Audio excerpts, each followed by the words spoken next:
días. Bueno, pues vamos a informar el día de hoy, como lo hacemos siempre. No hay tema, no hay ninguna exposición, solo contestar preguntas de ustedes. Empezamos. Presidente, buenos días, Michelle Mejía de Multimedios. Primero que me gustaría que nos diera su opinión, pues todavía continúan estas protestas por parte del personal médico por esta falta de insumos. Y es que si bien ya vimos que han llegado insumos desde el extranjero, también hemos visto que pues están repartiendo, por ejemplo, las Fuerzas Armadas están haciendo la distribución. Algunos en algunas clínicas denuncian que pues se quedan, digamos que en las altas esferas, que digamos que de los directivos de las clínicas, de los hospitales, pues ya no les bajan todos los insumos que incluso ellos han tenido que pues solventar, poner de su bolsillo para que puedan pues poder protegerse, porque se ponen en riesgo a ellos, ponen en riesgo a los pacientes, a los familiares. ¿Qué podría decirle al respecto? Y ahorita le tengo otra pregunta. Bueno, mañana va a haber un informe sobre el inicio de una nueva etapa para seguir enfrentando la pandemia. Y voy a pedirle al doctor Hugo López-Gatell que informe sobre este tema, de cuánto equipo para proteger a médicos, a enfermeras se ha adquirido, cómo se ha distribuido en todos los hospitales. Yo tengo el reporte que no hay carencias. Puede ser, como lo estás mencionando, que se entregue al hospital y que ahí se almacene o no se distribuya, pero mañana informamos. Lo que sí aprovecho es para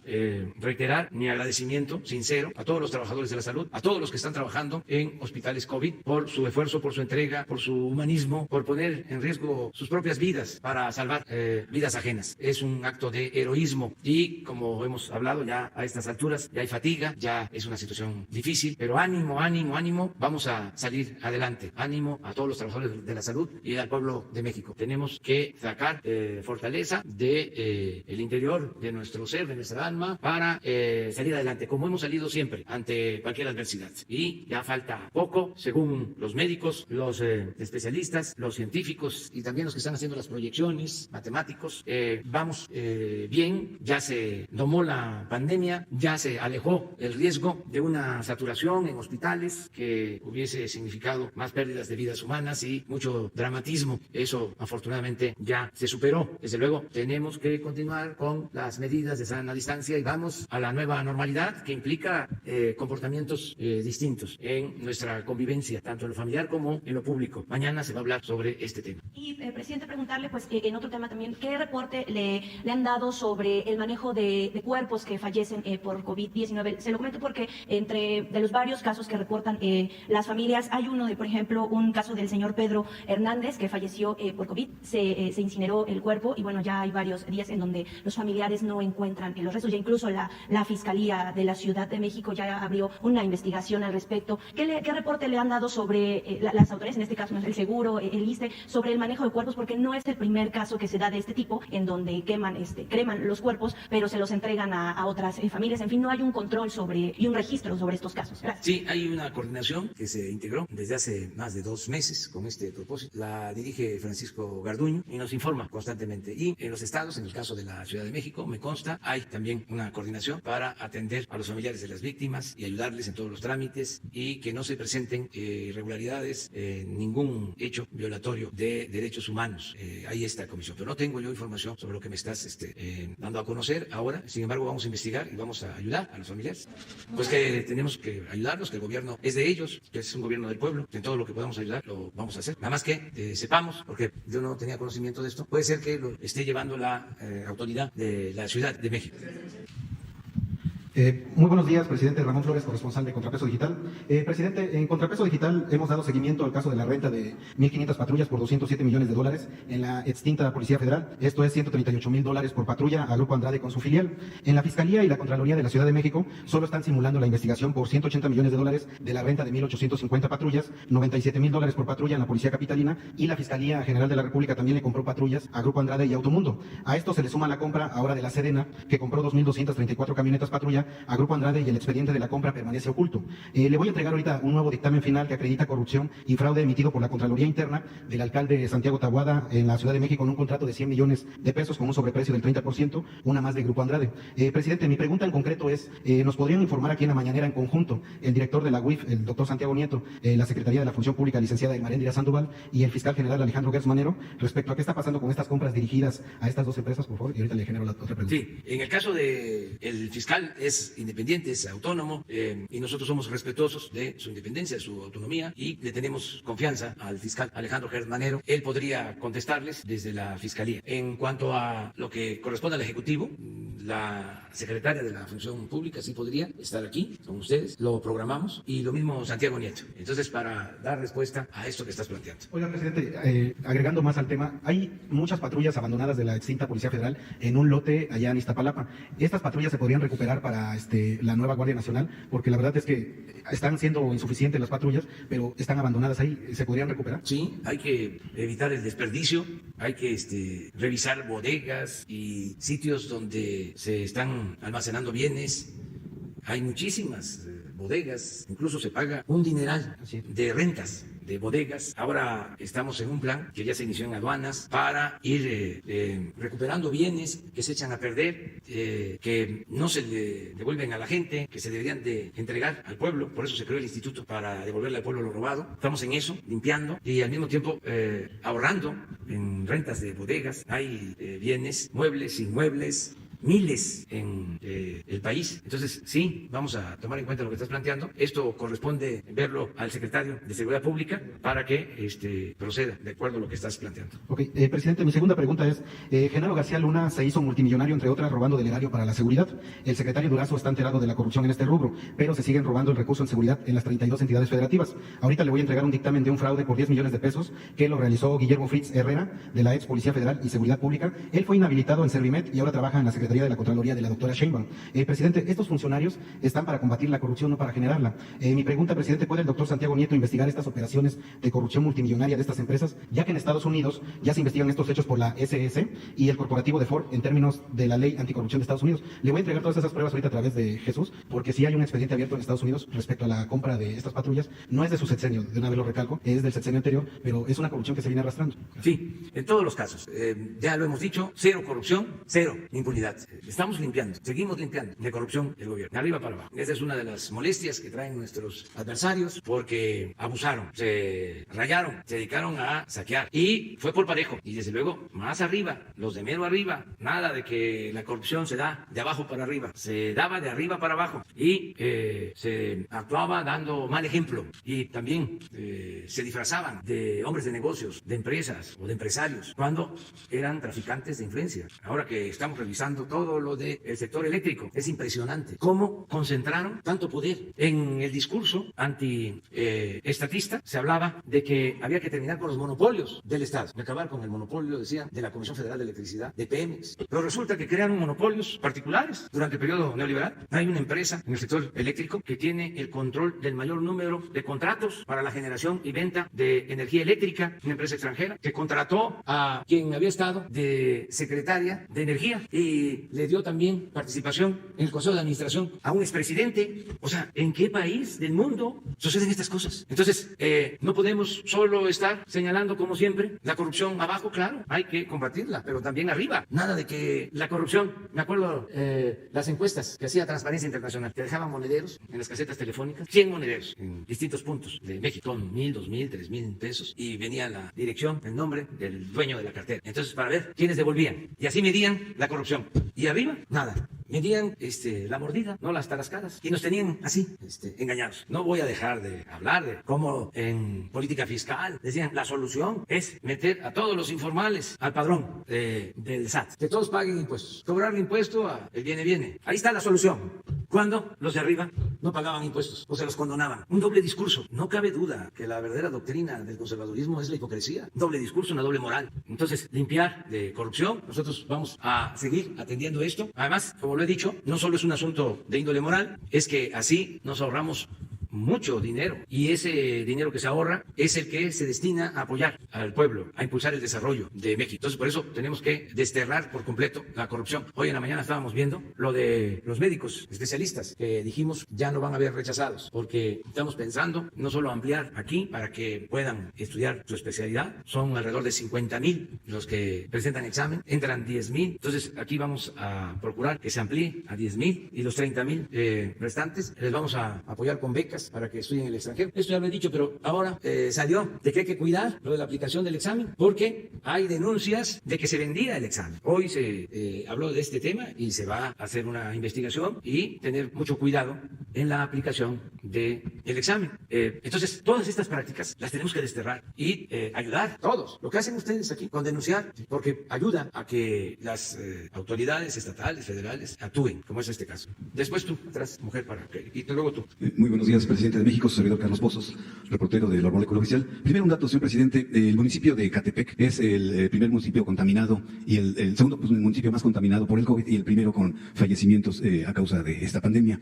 Pero desgraciadamente, señor presidente, ante esta pandemia, este municipio tiene 1 millón de habitantes que tienen escasez de agua. Son más de 120 colonias que no tienen agua y tanto Fernando Vilchis, presidente municipal, como el licenciado Alfredo del Mazo, el gobernador del Estado de México, se culpan mutuamente y no solucionan el problema del desabasto de agua. Yo le pongo este dato porque pues, para poder combatir el virus pues, hay que estarse lavando, haciéndose las manos y esto se ha convertido en un gran negocio, los pozos de agua en el Estado de México y el pipeo. La verdad es que venden las pipas hasta más de 1,000 pesos y a esas familias pues no creo que tengan dinero para estar pagando. Ese dato se lo quería compartir y le quiero hacer mi primera pregunta, señor presidente. Pese a que no se pronosticaba que en el mes de marzo los migrantes hubieran enviado 4,000 millones de dólares, rompieron récord. Pero resulta que el Banco de México da a conocer que en este mismo mes de marzo, ejemplares mexicanos y patriotas sacaron en plena pandemia 5,000 millones de dólares, presidente, a través de fondos, créditos, depósitos de monedas de estos ejemplares mexicanos. Hay fuga de capitales. Además, hoy el Banco de México dice que México va a enfrentar una contracción muy importante y que hasta el 2021 la economía actualmente por la caída del precio del petróleo, por la crisis económica mundial que se atraviesa y por esta pandemia que seguramente en diciembre, noviembre se junte con la H1N1, tiene todavía la fortaleza para poder seguir adelante y poder salir adelante a esta contracción que se espera. Bueno, en el caso de Ecatepec vamos a ver cómo está lo del abasto de agua. Es probable que tengan desabasto o que haya lo que se conoce como tandeo y el abasto con pipas. Ecatepec es el municipio con más población en el país. En Latinoamérica, es el municipio más grande de Latinoamérica. Entonces, creció muchísimo en los últimos años y fue un crecimiento desordenado. No hay servicios públicos. La gente que no tuvo oportunidades en sus lugares de origen emigró, llegó a Ecatepec como antes llegó a Nesa a buscarse la vida y así fueron poblándose estos municipios, pero siempre con carencias de servicios. La gente ha hecho mucho por salir adelante. Vamos a ver cómo está lo del abasto del agua. Nosotros estamos trabajando ya en apoyar para el desarrollo urbano en estos municipios. Hay un programa para municipios conurbados aquí en la Ciudad de México. Vamos a intervenir como en 20 municipios del Estado de México, de las zonas más pobladas y pobres. Vamos a intervenir con acciones de servicios públicos para mejorar los servicios públicos, lo que tiene que ver con agua, con drenaje, con pavimentación, alumbrado, desde luego seguridad. Tenemos ya un plan que se está llevando a cabo junto con el gobierno del Estado de México. Le voy a pedir a Román Meyer que les informe. Ellos vienen aquí por las tardes, creo que de 6 a 7, cuando esté aquí el secretario de Desarrollo Urbano, que les explique lo que se está haciendo en general en colonias populares para mejorar los servicios públicos y en especial en el Estado de México, cómo se está trabajando. Y ver lo del agua, que es un compromiso. Acerca de los pronósticos del Banco de México, pues somos muy respetuosos de la autonomía del Banco. Desde luego no coincidimos con sus proyecciones. Nosotros pensamos que nos vamos a recuperar pronto. Pero no hay fuga de capitales de esos 5,000 millones de dólares. Sí, pero se debe a que con la crisis mundial, esa es mi explicación, los que invierten, sobre todo los fondos de inversión, buscan mayor protección para su dinero y por eso cambian el destino de sus inversiones o sacan inversiones de países emergentes a países como Estados Unidos, como Japón, van a refugiarse en dólares, en yen. Esto es lo que ha venido sucediendo. Ojalá y se pueda presentar una gráfica, Carlos Torres, sobre el comportamiento del peso con relación a las otras monedas. Sin embargo, en los últimos tiempos se están regresando inversiones. Por eso se está apreciando el peso. Cuando es el momento más crítico de la pandemia y todas las monedas se devalúan, quedan muy pocas sin devaluarse, pues también se deprecia el peso, llega a estar hasta 25 pesos por dólar y poco a poco se ha venido apreciando. Está a 22.30, 22.20 ha llegado. Ya nosotros no canto victoria todavía, toco madera.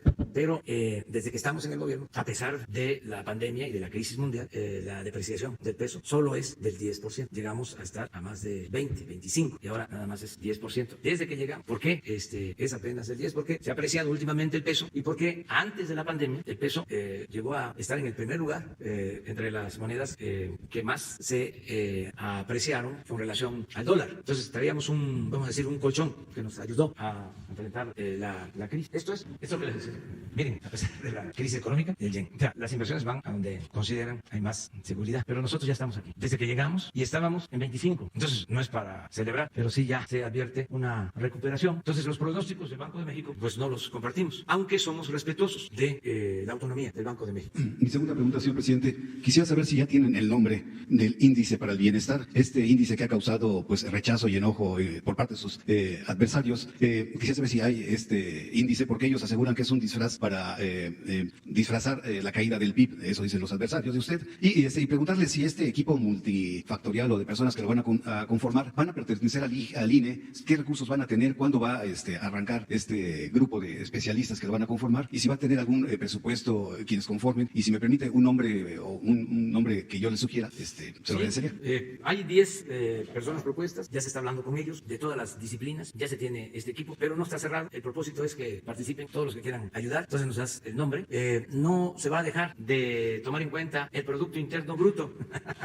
El famoso PIB, no podríamos, pues si es el principal parámetro de medición de los organismos financieros internacionales, pero vamos a tener también nuestro parámetro más relacionado con el bienestar, no solo con la creación de riqueza, porque eso no es suficiente, ya lo hemos demostrado. Hay crecimiento económico, pero hay al mismo tiempo más desigualdad económica y social y más pobreza. Lo importante es crecer con bienestar. Entonces, si no les gusta la nueva fórmula, no hay ningún problema. Ellos van a seguir midiendo y todos vamos a seguir tomando en cuenta el PIB, el Producto Interno Bruto, pero hasta los creadores del PIB niegan de que sea correcto medir el desarrollo de los pueblos a partir de este parámetro. Hay mucha bibliografía sobre este tema, pero es de sentido común. No se trata solo de generar riqueza, es que se necesita la distribución de la riqueza, la distribución del ingreso. Así como no se puede repartir lo que no se tiene, y por eso es necesario crear riqueza, porque no se puede repartir lo inexistente, tampoco se puede decir que la creación de riqueza por sí mismo genera bienestar, que si llueve fuerte arriba va a gotear abajo,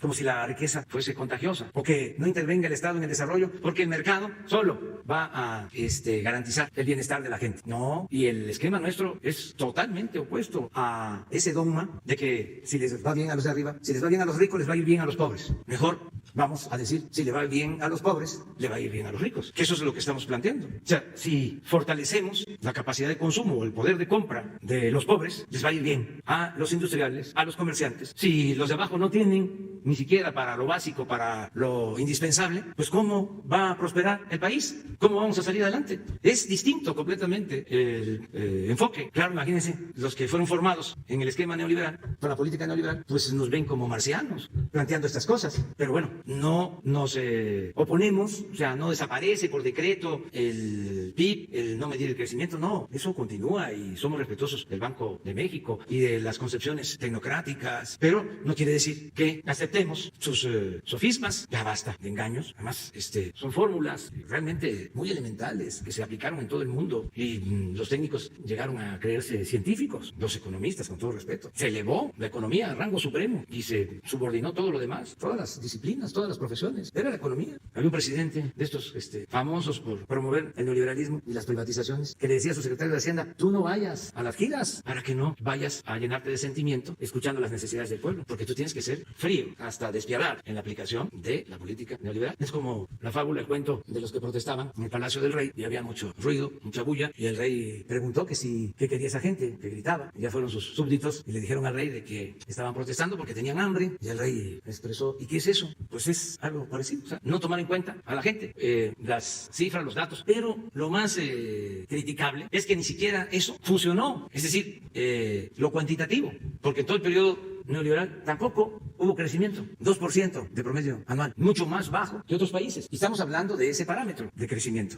Y vaciaron el país, se llevaron casi todo. Afortunadamente, sonó el timbre, sonó la campana y ya no pudieron llevarse más. La idea dominante o el plan era que a finales del 24, y se puede probar, la Comisión Federal de Electricidad solo generara el 20% de la energía eléctrica. O mejor dicho, que solo influyera en el 20% del mercado de la industria eléctrica. El 80% para finales del 24 iba a estar en manos de particulares. Y eso no. ¿Cómo dejaron?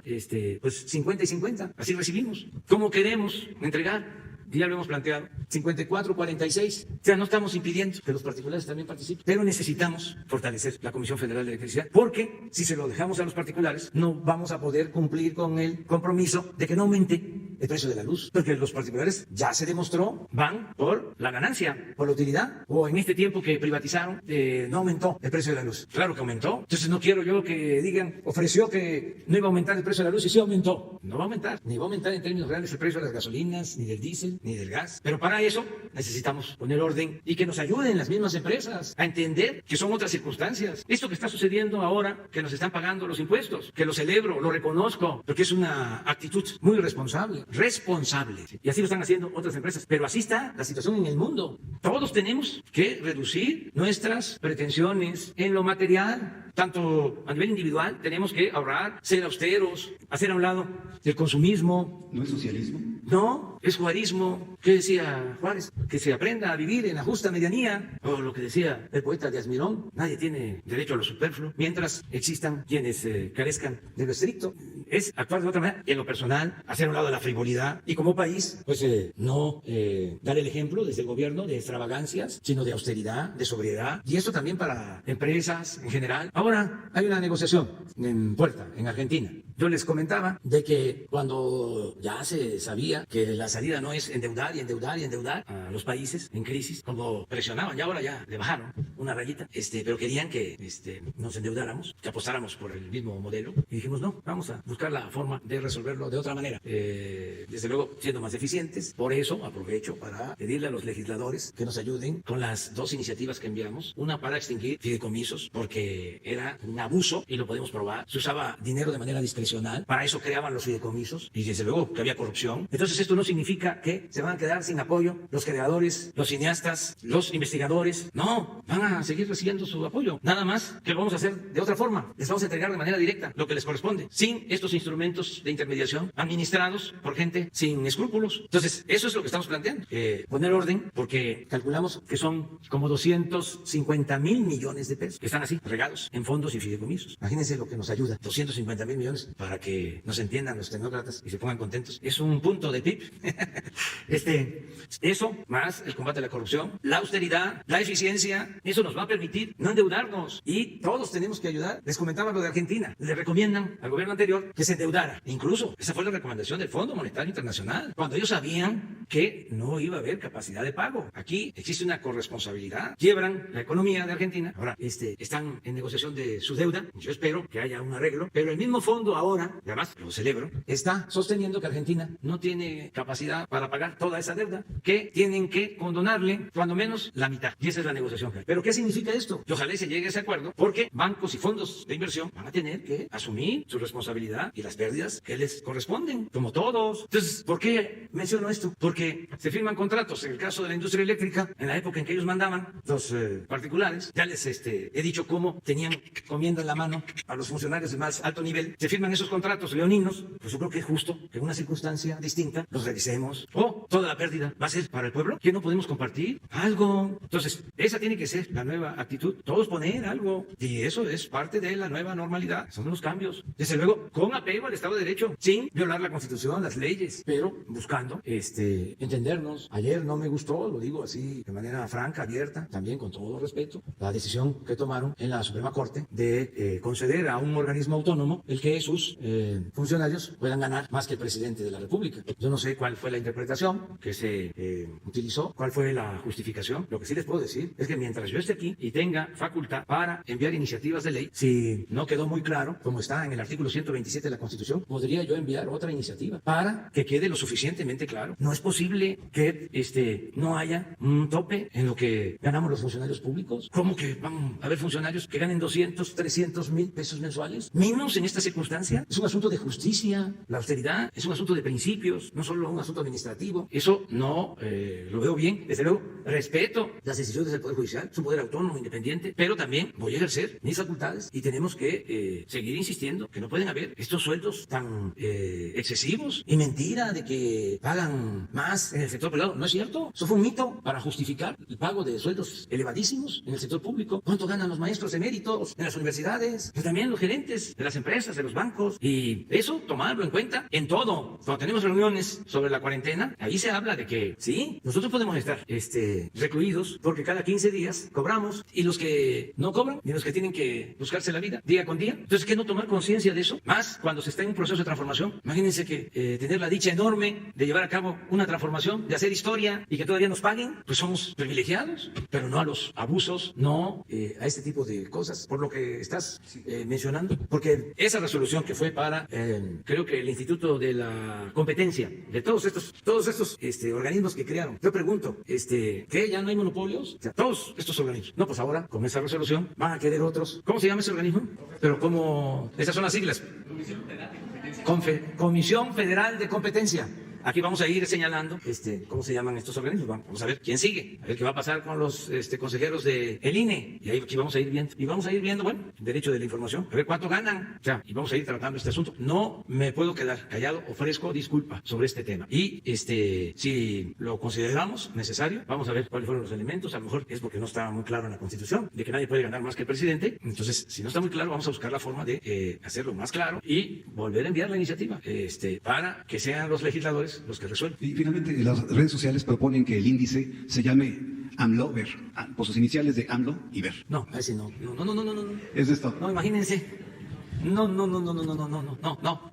Tiene que ser algo relacionado con el bienestar. Así, bienestar. O sea, nivel de bienestar, el índice del bienestar. O sea, por ahí. Y las dos, ustedes. Buenos días, presidente. Yo quería preguntarle más bien decirle que mientras Quintana Roo se prepara para la reapertura económica, al mismo tiempo el sargazo ya está llegando a las playas. ¿Qué apoyos están proyectando para atender este asunto? Bueno, el antecedente del sargazo es que el año pasado había mucho sargazo en las playas. Se pensaba que era un asunto muy difícil de resolver. Yo fui allá a una gira, dije que íbamos a resolver el problema, porque había toda una campaña de que ya se iba a afectar o a acabar la afluencia turística por el sargazo, que era muy grave. Y sí, desde luego, es un problema. Pero se enojaron también porque dije, lo vamos a resolver. Y nos pusimos a trabajar. Y para todo se requiere orden. Y repito, la política, entre otras cosas, se inventó para poner orden en el caos. Entonces, lo primero que hicimos fue decidir como responsable o nombrar como responsable al almirante Ojeda, secretario de Marina. Y él se hizo cargo de un plan y se limpiaron las playas. El año pasado se resolvió. Y lo mismo ahora. Pero ahora tenemos la ventaja de que ya se tienen embarcaciones que se fabricaron en este tiempo para recoger el sargazo. Pues son varias. ¿Cuántas? Sí, vamos a pedirle el informe al secretario de Marina. Que venga aquí, que venga, el almirante Ojeda, que han hecho un muy buen trabajo con los gobiernos municipales y con el gobernador de Quintana Roo. O sea, en coordinación. 6 barcos. Entonces, no hay ningún problema. Las playas están limpias. Ese era el informe que tenía. Sí es un asunto que se da por temporada. Hay que ver arribo del sargazo, pero tenemos cómo enfrentar. Por otro lado, y es buena noticia, ha ido bajando el número de casos en Cancún, como también en Los Cabos, en los centros turísticos. Con mucho cuidado, con la participación de todos, autoridades locales, federales, sobre todo, siguiendo las recomendaciones del sector salud, se van a ir abriendo las posibilidades de promover la actividad turística. México es de los países con menos afectación, sobre todo en sitios turísticos. Ahora el turismo local y sobre todo mundial va a ser muy cuidadoso, por eso tenemos que actuar o seguir actuando con mucha responsabilidad. El que vaya a viajar ahora va a tener lo que hacer de manera distinta. Bueno, hasta la planeación de los viajes turísticos va a ser a partir de información sobre zonas afectadas, la situación sanitaria en cada centro turístico, y luego la forma de traslado, las líneas aéreas. todo esto. Pero afortunadamente vamos saliendo en Cancún, pero paisanos de Quintana Roo, no hay que relajar la disciplina para que no haya rebrote, porque si no, no salimos. Estos días son importantísimos. Ya faltan, creo que 4 días para esta última etapa, o para esta tercera etapa. Viene otra, pero yo creo que vamos a terminar la etapa más difícil, más difícil. Eso es lo que yo espero, porque así me lo transmiten los especialistas. Desde luego tenemos que cuidarnos, y ya tenemos que cuidarnos en todo y cambiar medidas higiénicas, alimentación, cómo viajamos, nuestra relación en lo personal, muchas cosas, pero ya vamos adelante. Presidente, mi segunda pregunta es si podría detallar cómo va a ser la coordinación del semáforo o los semáforos ahora regionales con las autoridades estatales. ¿Quién va a ser el que lidere pues esa, o sea, cómo van a decidir el semáforo de cada región? Mañana se va a explicar todo eso. Hoy por la tarde noche tenemos una reunión del gabinete de seguridad y de salud. Va a estar también el secretario de Educación Pública. Mañana van a estar con ustedes para informar el doctor Alcocer, secretario de Salud, el subsecretario Hugo López-Gatell. Va a estar Zoe Robledo porque les va a informar sobre los permisos que se han otorgado a la industria de la construcción, a la industria automotriz, a la minería, cuántos permisos, cuántas solicitudes se han hecho, cuántas plantas ya cumplieron con sus protocolos sanitarios. Mañana se va a informar sobre eso. También mañana va a estar el secretario de Educación para informar sobre el regreso a clases, en dónde, cuándo, todo lo relacionado con la educación. Mañana informamos para la nueva etapa. También, sí, pero básicamente es salud, seguro social y educación pública. Señor presidente, preguntarle en primer lugar, bueno, mañana también, o más bien hoy que tengan la reunión, le van a seguramente a decir qué va a pasar con lo de las giras, si le van a dar luz verde o no, pero preguntarles, independientemente de esta decisión, ¿usted tal vez estuviera dispuesto a retrasar al menos una semana esta salida, o tiene que ser ya la próxima semana, por un lado? Pues mire, ya tomé la decisión de salir porque necesitamos reiniciar nuestra vida pública y ir hacia la nueva normalidad, con todos los cuidados. Mis adversarios, haga lo que haga, no les va a gustar nada. Si me quedo, que por qué estoy encerrado, que por qué no doy un mensaje de inicio, ¿no?, de la nueva etapa hacia la normalidad. Allá El País, que es un periódico de España, que defiende a todas estas empresas del sector eléctrico. En la época de Porfirio Díaz, los inversionistas extranjeros tenían sus periódicos en México. Sé que había un periódico de España en México, como un periódico de Estados Unidos, incluso en inglés, en México, defendiendo a sus empresas. Un poco ese es el papel del País. Entonces, los entiendo. Desde luego no comparto esa política editorial, aunque son libres y nosotros respetuosos del derecho a disentir. Pero sale un reportaje, porque ahí nos atacan un día sí y el otro también, pero es por esto de los contratos de las industria eléctrica. Es como el Reforma aquí, defendiendo que es guardada las proporciones, como el Imparcial de la época de Porfirio Díaz.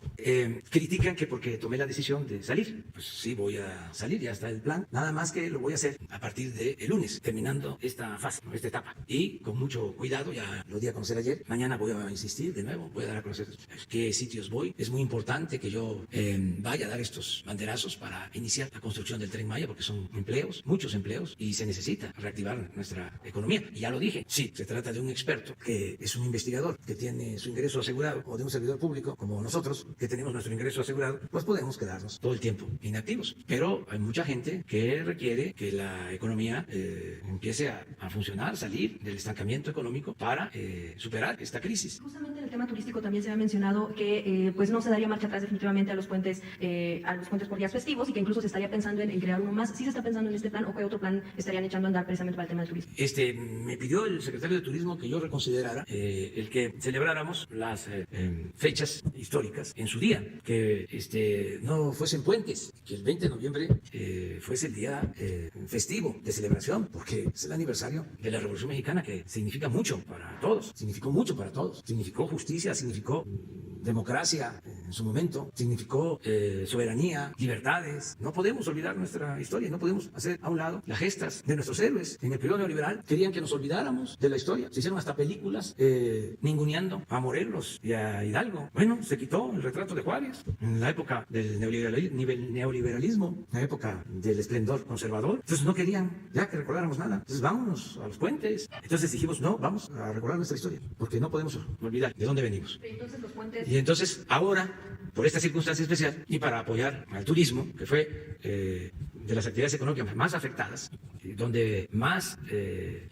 pérdidas de empleo ha habido del casi 1 millón de empleos que se han perdido, de 20.500.000, porque también, si no, solo dan la cifra de la pérdida del millón, pero se tenían 20.500.000 empleos, de acuerdo a los trabajadores inscritos en el Seguro Social. De esos, mi cálculo optimista, ¿sí? Porque no soy pesimista, es que se van a perder 1 millón. Los técnicos van a decir que no, está como los pronósticos de la caída de la economía, ¿no? Los pronósticos de ayer del Banco de México están peor que los pronósticos del Fondo Monetario Internacional para México.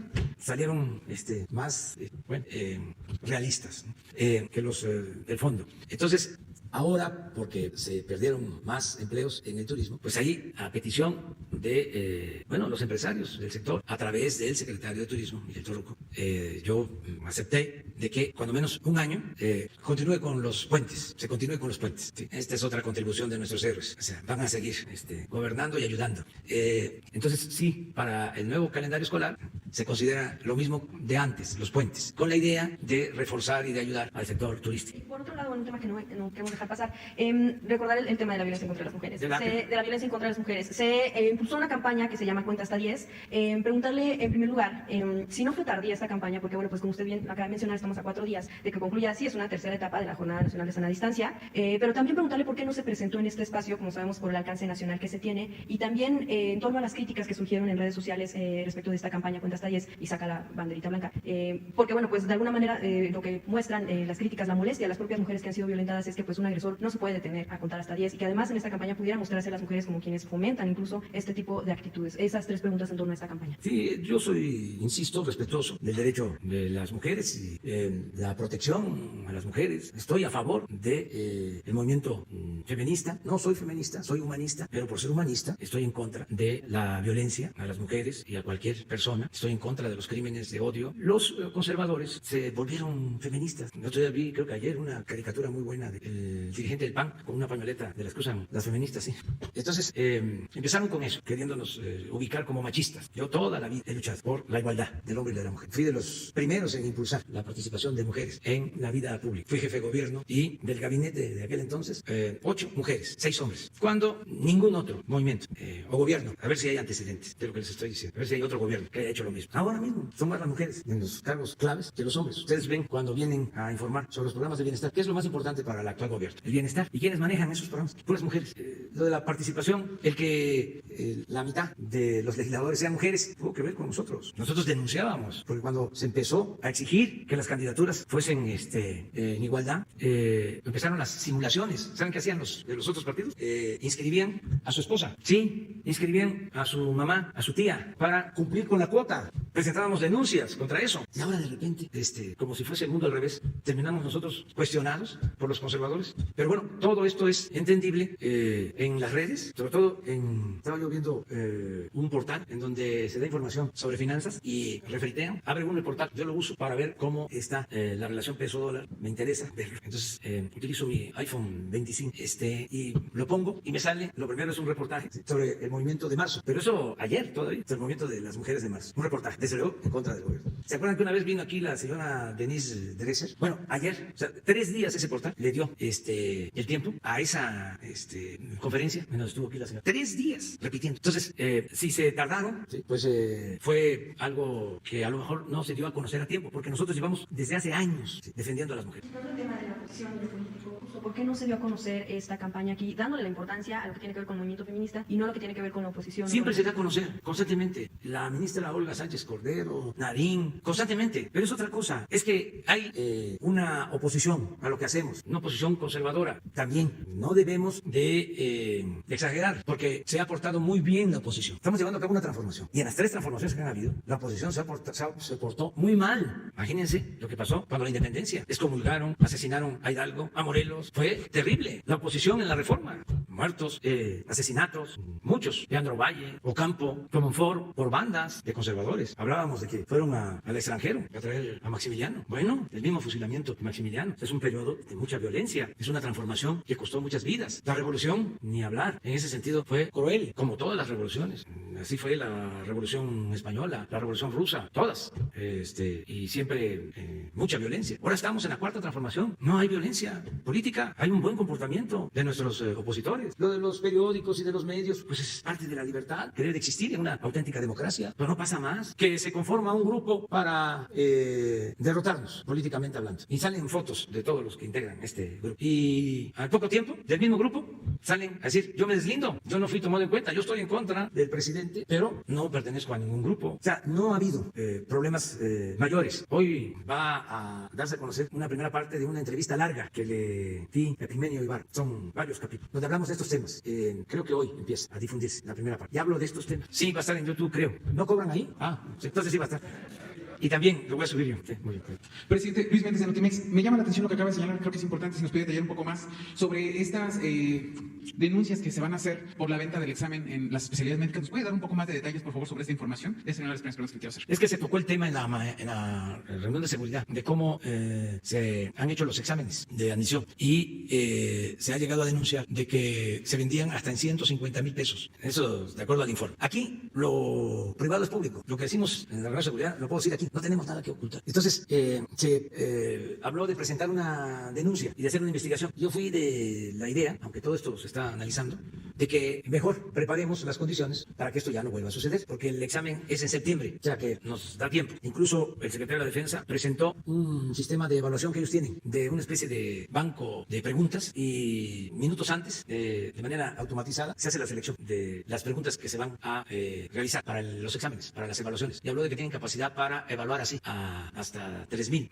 elementos. Ellos lo hacen para la definición sobre ascensos en grados. Y se habló de otros mecanismos. Se habló del caso de Chile, que había también mucha corrupción en el examen de selección. Y se le pidió en ese caso la participación de un organismo de la ONU. Y a partir de ahí se resolvió. Se vio también eso como una posibilidad para el caso de México. Pero de que va a cambiar la forma de aplicar el examen, sin duda. O sea, vamos a limpiar. Y el acuerdo es que solo en México de 10,000 pasa casi al doble. Se habló de 18,000 para septiembre, casi al doble. Y los 30,000 restantes, becas. Y ya se está avanzando en los países en donde hay convenios de colaboración educativa. Se está definiendo qué especialidades, de acuerdo a los padecimientos de nosotros, los mexicanos, cómo darle importancia a lo básico, porque hay, como decían hoy los especialistas, como 60 especialidades. Y hay de todo, pero necesitamos escoger primero las que nos hacen falta, que tenemos más carencia, y luego las que tienen que ver con las enfermedades, sobre todo las enfermedades crónicas. Y el convenio que se tiene que establecer para que los médicos regresen con plaza y al mismo tiempo que tengan que dar servicio en hospitales públicos, los especialistas. Estas pruebas de ingreso a la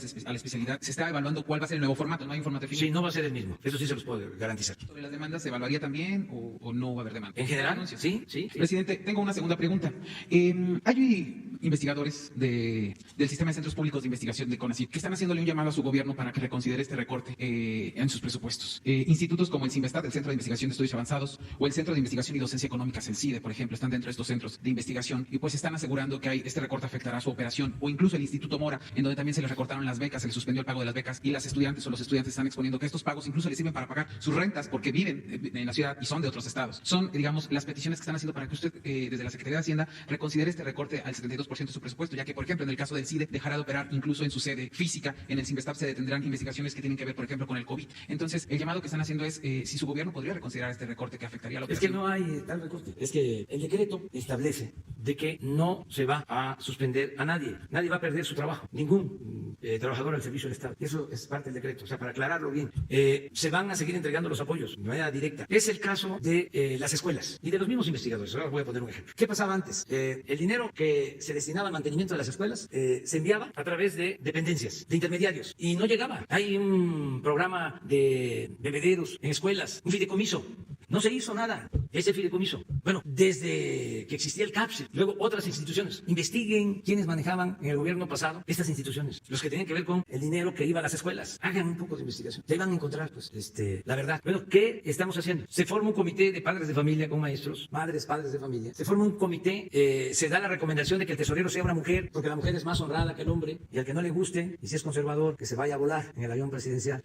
Se entrega ahora el dinero de manera directa a ese comité. Lo estamos haciendo así ya en 50,000 50,000 escuelas. De la tesorería de la Federación al comité, y aquí aprovecho para decirle a los comités, ya vayan a sacar su dinero, que ya lo tienen, en el caso de que ya se haya constituido su comité, porque todavía deben de haber como 10,000 escuelas que no han ido a sacar el dinero a Banco Azteca. Ahí está. Y informar que ya vayan a sacar sus recursos, y aprovechar para recomendarles de que utilicen ese recurso para hacer bardas, mejorar los baños, ampliar la escuela, para que le den trabajo a los maestros albañiles, a los trabajadores de la construcción. Bueno, así lo estamos haciendo. Así va a ser lo de las becas para CONACYT, incluso para los investigadores. ¿Saben ustedes que a un investigador le dicen, te ganaste un premio, vas a tener, además de tu ingreso, de tu beca, 10,000 pesos más? Pero lo tienes que utilizar para comprar una computadora, casi le dan la marca y a dónde tienen que comprar y comprobar todo. Entonces eso se va a simplificar. Te toca tanto, no te lo vamos a administrar nosotros, vamos a gobernar todos. Entonces nadie va a ser afectado. Al contrario, ¿sí? De esta manera se va a simplificar la administración. Lo que vamos a eliminar son las estructuras intermedias, pero sin despedir a trabajadores. Presidente, lo que pasa es que estos centros de investigación se les ordenó mediante Hacienda recortar el 75% de la partida 2000 y 3000. Eso implica que despidan también a personas que elaboran ahí trabajos de limpieza, presidente. Sí, entonces yo le pregunto, ¿a usted no le preocupa que esas personas que son trabajadores de limpieza, que son población de mayor de esos recursos, no van a ser despedidos? Es que es muy mañoso el argumento, lo digo de manera respetuosa. O sea, es como lo de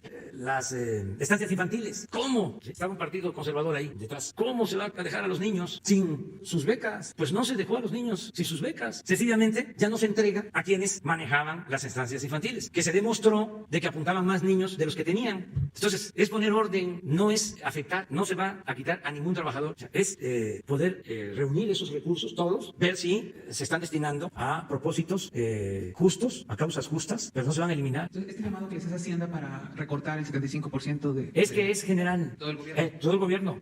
Pero ¿no afecta esto a la operación de No, los no, centros no, de no, porque investigación, se presidente? ve cada caso. Siempre cuando se toma una medida de esta, dice, los niños, los investigadores, se van a quedar sin comida los presos. Siempre es así, para mantener los abusos. El influyentismo, el nepotismo, todas las lacras de la política. Porque son investigadores, están exentos, ¿no?, de cometer actos de corrupción. Pues está demostradísimo de que en el CONACYT habían abusos como en cualquier otra parte. Bueno, se robaban el dinero de las medicinas. O sea, ya, ¿qué más podemos decir? Entonces, solo para que quede claro, Entonces, para que quede claro es, se toma una medida, aplica para todos, aplica para presidencia. Presidencia, mis gastos para ayudantía, para mis giras, son 250,000 pesos al mes. ¿Saben cuánto costó? Nada más el servicio de internet en el último viaje que hizo el presidente Peña Nieto a Argentina. 7 millones de pesos el servicio de internet. Y para mis viajes, 250,000 pesos. Para todos los que me acompañan, les vuelvo a repetir, porque estos insensatos parece que no entienden. Bueno, tan no entienden que ayer salió esta resolución de la Corte, de la que hablábamos, de querer ganar más que el presidente. Les recuerdo, la presidencia ejerció en el 2008 3,600 millones de pesos. El año pasado 800 millones. Y este año, por esas modificaciones, fuimos los primeros en hacer el ajuste del 75%. Hacienda puede informar de lo que les estoy ahora diciendo. 600 millones vamos a ejercer. Todos tenemos que apoyar, y más si no vamos a resultar afectados. Si no es nada más por una cuestión ideológica, una concepción conservadora. Yo los entiendo porque fueron 36 años de predominio de dogmas neoliberales y les cuesta mucho trabajo aceptar la nueva realidad. Entonces, cada vez que pueden, ahí vienen. ¿Quiénes apoyaron al Porfiriato? Pues los científicos, el grupo de científicos, así se les conocía. A veces, ¿sí?, no todos los que se dedican a la ciencia, no todos los que se dedican a la cultura, a la investigación, a la academia, son gentes conscientes. Hay grandes artistas, grandes escritores en el mundo. Hay un escritor que no menciono por su grandeza, que hay ahora últimamente escritores que se meten a formar grupos en favor del conservadurismo, hasta premios Nobel, que son buenos escritores, pero no grandes escritores, que son cosas distintas. La Carpentier, que era un gran escritor, nunca le dieron el Nobel de literatura, y así a otros. Pero en cuanto a esto, los científicos apoyaron siempre a Porfirio Díaz y al conservadurismo, y les hablo yo de un gran escritor latinoamericano. Pues era muy conservador. Llegó en una ocasión que vino a México a recomendar de que lo mejor para México era que nos anexáramos a Estados Unidos. Y les estoy hablando de uno grande. O sea, que hasta que se les puede decir, te lo perdono, porque eres brillante, o sea, como escritor. Yo tampoco, pero digo, entonces, no la academia, los científicos, los premios Nobel. Acuérdense que también les han dado premios Nobel a personas impresentables. Bueno, ya, nos vemos mañana. Adiós.